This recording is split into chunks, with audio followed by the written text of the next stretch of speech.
हम सभी ये जानते हैं, हम लोग डे हमारी हमारी होल लाइफ मतलब अभी तक की डेली लाइफ में एक प्राइसिंग जो वर्ड है वो कहीं ना कहीं डेली यूज हो जाता है। हम लोग कभी भी अभी मार्केट जाते हैं या हम लोग कुछ खाने को जाते हैं या किसी रेस्टोरेंट में जाते हैं, कुछ भी हम लोग करें, कोई सर्विसेज हम लोग लें या हम लोग कोई प्रोडक्ट हम लोग परचेस करें, तो वहाँ पे एक वर्ड आता है प्राइसिंग। और ये हमारी डेली रूटीन लाइफ में ये वर्ड यूज होता है। प्राइसिंग होता क्या है? प्राइसिंग जैसे कि हम लोग, मैं आपको बताता हूँ सिंपल एक वर्ड में।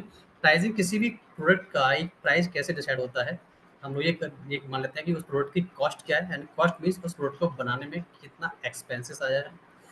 एक्सपेंसेस के साथ साथ एक टोटल कॉस्ट, और उस पर हम एक बिजनेसमैन कितना प्रॉफिट मार्जिन अर्न करना चाहता है या अर्न कर रहा है। Profit margin, cost plus profit margin equal to pricing. Simple हम लोग बोलते हैं। ऐसे the pricing is all about determining the value a consumer is willing to pay for good और service.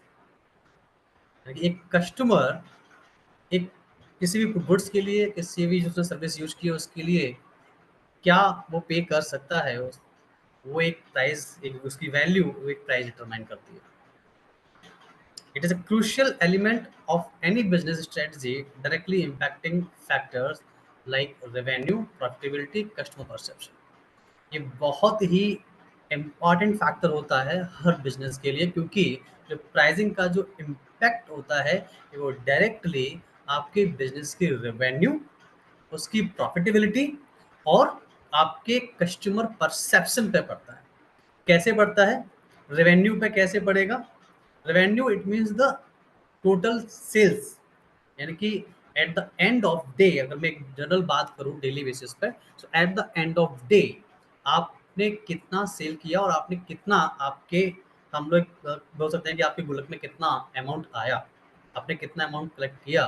The price you set directly affect how much money your business generate from sales, यानी कि at the end day आपने कितना money generate किया by the sales of any product और services. वो आपका total revenue कहलाता है। टोटल रेवेन्यू में आपका प्रॉफिट मार्जिन और कॉस्ट इंक्लूड होती है। नेक्स्ट है प्रॉफिटेबिलिटी पे कैसे इम्पैक्ट डालता है ये। Pricing needs to consider your cost to ensure you make a profit after selling your product और सर्विस। क्योंकि प्राइसिंग एक ऐसा फैक्टर है जहां पर हमारा कॉस्ट और हमारा प्रॉफिट मार्जिन इंक्लूड होता है। अगर हम अपने प्रॉफिट मार्जिन से भी कम प्राइस में हम अपना प्रोडक्ट मार्केट में सेल करेंगे तो हमारा प्रॉफिट नहीं होगा, ऑब्वियसली नहीं होगा, हम लोग लॉस में चले जाएंगे। So pricing need to consider your cost, insure you make a profit after selling your product और service. And the third point है द कस्टमर परसेप्शन। ये कस्टमर के परसेप्शन पे कैसे इम्पैक्ट डालता है। परसेप्शन मीन्स होता है नजरिया। हर कंज्यूमर का, हर कस्टमर का अपना एक सेट ऑफ व्यू होता है कि हर प्रोडक्ट को किस तरह से देखते हैं। एक ही प्रोडक्ट सेम प्राइस पर एक कस्टमर के लिए वो हाई प्राइस हो सकता है, दूसरे कस्टमर के लिए लो प्राइस हो सकता है। It depend on the customer, क्योंकि इसके बहुत सारे फैक्टर्स होते हैं, लॉट्स ऑफ फैक्टर्स होते हैं। कस्टमर परचेसिंग बिहेवियर, बहुत ऑफ फैक्टर होते हैं। परसेप्शन कैसे सेट होता है? एक जनरल जो मार्केट में कस्टमर परसेप्शन रहता है कि अगर किसी प्रोडक्ट का प्राइस हाई है तो माना जाता है कि उसकी क्वालिटी भी अच्छी होगी। अगर प्राइस लो है तो उसकी क्वालिटी भी क्या होगी? लो होगी। एक जनरल परसेप्शन कस्टमर के माइंड में होता है। तो आपकी जो प्राइसिंग है वो कस्टमर के परसेप्शन पे बहुत इम्पैक्ट डालती है। Price often stands a signal to customer about the perceived value of what you are offering. A high price might suggest high quality, while a low price might indicate a budget friendly option. ये भी हो सकता है कि अगर आपके product का price लो है तो बजट फ्रेंडली मतलब हो सकता है। सो ये तीन फैक्टर हैं जहाँ जहाँ पर प्राइसिंग एक काफी इम्पैक्ट डालती है। The first one is revenue, profitability and the customer perception. The pricing objectives क्या है? The pricing objective comprise a variety of strategies, goals that company want to accomplish by setting their prices. These goals influence the pricing of goods and services and support the performance of the company as whole. among the main goals of pricing are, अभी मैं आपको one by one objectives जो हैं वो हम लोग discuss करते हैं प्राइसिंग। तो प्राइसिंग एक बेटर एक सूटेबल प्राइस सेट करने के पीछे तो फर्स्ट और मेन ऑब्जेक्टिव होता है, तो पहला होता है रेवेन्यू जनरेशन। वो एवरी बिजनेस कोई व्हाट इज बिजनेस, अब बिजनेस क्या है? Any legal activity which is doing for earn the profit is called business. आप कोई भी लीगल एक्टिविटीज करिए जिसके पीछे जो आपका एम है वो प्रॉफिट अर्न करने का है, वो बिजनेस है। और प्रॉफिट अर्न कैसे होगा, यानी कि आप चाहे गुड्स में बिजनेस करिए चाहे सर्विस में करिए, उसमें कुछ कॉस्ट इन्वॉल्व होती है, प्लस आपका प्रॉफिट मार्जिन होता है, दैट इज कॉल्ड, वो आपकी क्या बनता है, प्राइस बनता है। और प्राइस यानी कि वो वैल्यू जिस पर आप अपनी सर्विस अपने गुड्स को क्या कर रहे हैं, सेल कर रहे हैं। और सेल के साथ सेल करने के बाद आपको क्या बैक मिल रहा है, आपको मनी बैक मिल रही है, यानी कि आप उससे मनी जनरेट कर रहे हैं। मनी जनरेट जितना आप कर रहे हैं वो आपका क्या बन रहा है, रेवेन्यू पार्ट बन रहा है। तो रेवेन्यू जनरेशन, रेवेन्यू को मैक्स से मैक्स हम लोग रेवेन्यू जनरेट कर सकें, उसके पीछे भी हमारा प्राइसिंग का एक ऑब्जेक्टिव रहता है। So by determining the ideal ratio between price and quantity sold, pricing may be used to maximize overall revenue. This goal is especially important for business that want to increase their market share. Quantity और price, quantity पे depend करता है कि आप maximum जितना आप maximum quantity sell करेंगे उतना ही आपका क्या रन होगा, मनी जनरेट होगा। Less quantity sales less money generate, depend on price. So this is the first objective of setting pricing, that is revenue generation. Second is market ruler. Market ruler means market में आपके जो competitors हैं, आप उनको क्या कर रहे हैं, लीड करने का काम कर रहे हैं, आप मार्केट को रूल करने का काम कर रहे हैं। आपका जो कॉम्पिटिटर है आप उसके टॉप करने का काम कर रहे हैं, यानी कि जो आपकी प्राइसिंग है यहाँ पे भी इम्पैक्ट डालती है, यानी कि अपनी goal is to markets and earn a sizeable market share. आप अपने कॉम्पिटिटर को क्या कर रहे हैं, आप डोमिनेट कर रहे हैं, डाउन कर रहे हैं, और उनको डोमिनेट करके आप उनके ऊपर अपने आप क्या कर रहे हैं, रूल करने का काम प्राइसिंग करता है। यानी कि अगर आपका बेटर प्राइसिंग आपकी स्ट्रेटजी है, आपने आपकी प्राइसिंग मेथड बहुत अच्छा है, तो आप मार्केट को भी रूल करने में सक्षम रहेंगे। It will make an effort to do this by growing both its clientele and income. To do this, the business must decide on an ideal pricing for its goods or service that the target market can pay.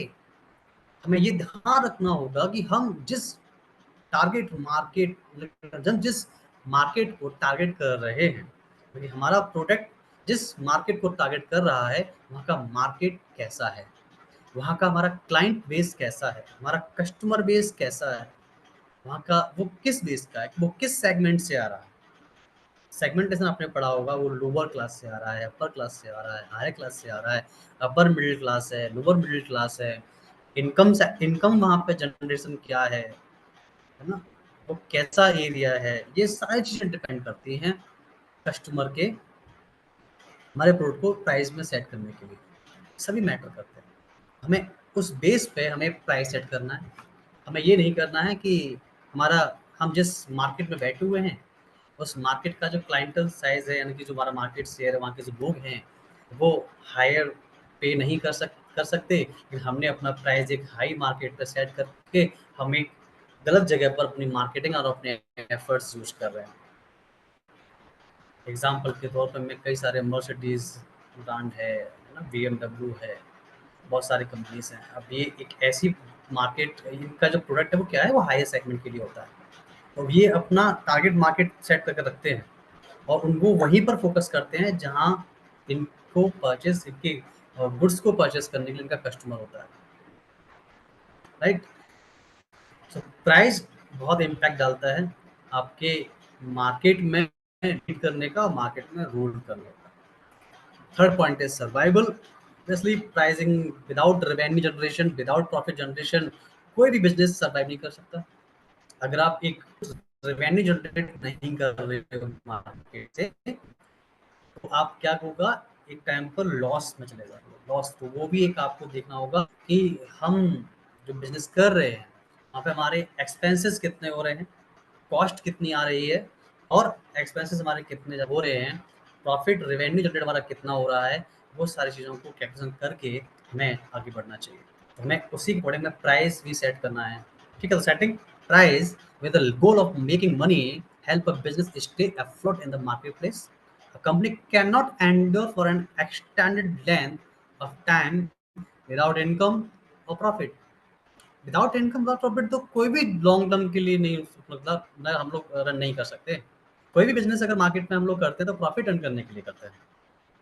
अगर वहाँ पे हमें profit generate होगा ही नहीं तो हम max से max कितना टाइम मार्केट में हम लोग टेक सकते हैं।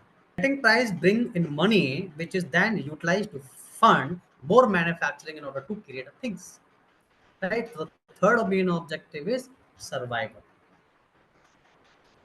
Next is the profit maximization. Profit को हमें क्या करना है, मैक्सिमाइज करना है। प्रॉफिट कैसे मैक्सिमाइज होता है, क्वांटिटी के साथ। हमें मैक्स से मैक्स हम लोग क्या कर सकें, सेल्स जितना हो सके उतना हम अगर सेल करेंगे, क्वांटिटी मतलब हमारा मैक्सिमम जाएगा, उतना हमारा प्रॉफिट इंक्रीज होगा। Encouraging the firm to make the most profit possible is one of pricing main goal.